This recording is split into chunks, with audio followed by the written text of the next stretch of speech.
First thing we need to understand are the two concepts of idealism and realism. When we're comparing Russian people and American people, these two concepts become very important.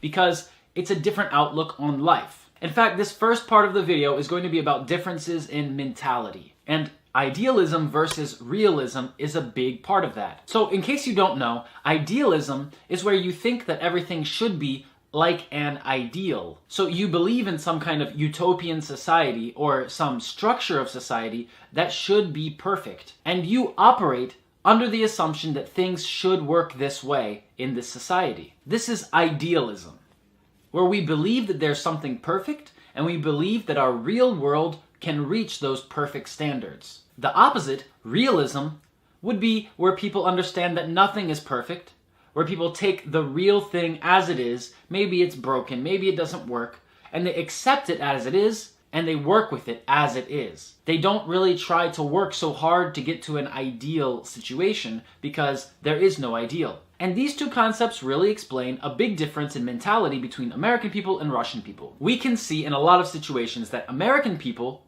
are more idealistic and Russian people are more realistic. And I'd even go so far as to say that American people, when they travel abroad, really show their idealism.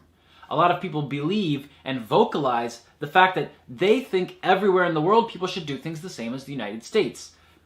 They think that's what's right. And I'm not saying that that's completely wrong. There's a reason for that, and we'll talk about that a little later in this video. But both idealism and realism can be bad.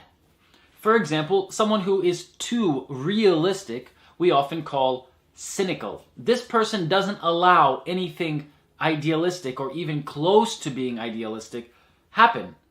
They don't accept that these ideas can exist because they understand that the world works by specific rules that don't allow perfection to happen. So someone might tell you, yeah, it should work like this, but this is how it really works. This is a very realistic thing to say. The problem with realism is that it keeps our standards low, and it doesn't push us to follow higher standards or higher principles. The problem with idealism is that many people try to apply the rules that should equal a perfect society to other societies that don't have the same rules. So although an entire society might be working under one rule set to reach a certain goal or something similar to a utopia, those rules don't apply outside of that society. And not only that, but we know that those ideals, those rules, are meant to be perfect and nothing is really perfect.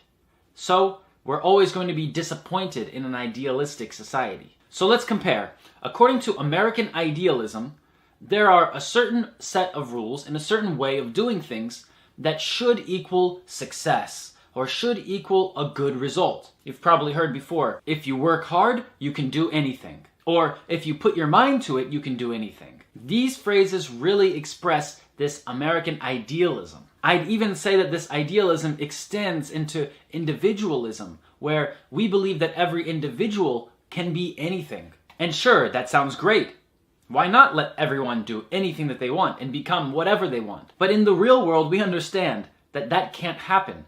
We need people to become doctors. We need people to become garbage men. We need a person to be the president. Not everyone will be able to do this. On the other hand, Russian realism is very limiting. It keeps expectations low, and it allows people to operate only under the rules that have worked recently. It's also difficult because when the reality changes, life changes. And these abstract ideals don't exist, or at least not on the level that they exist in Western countries.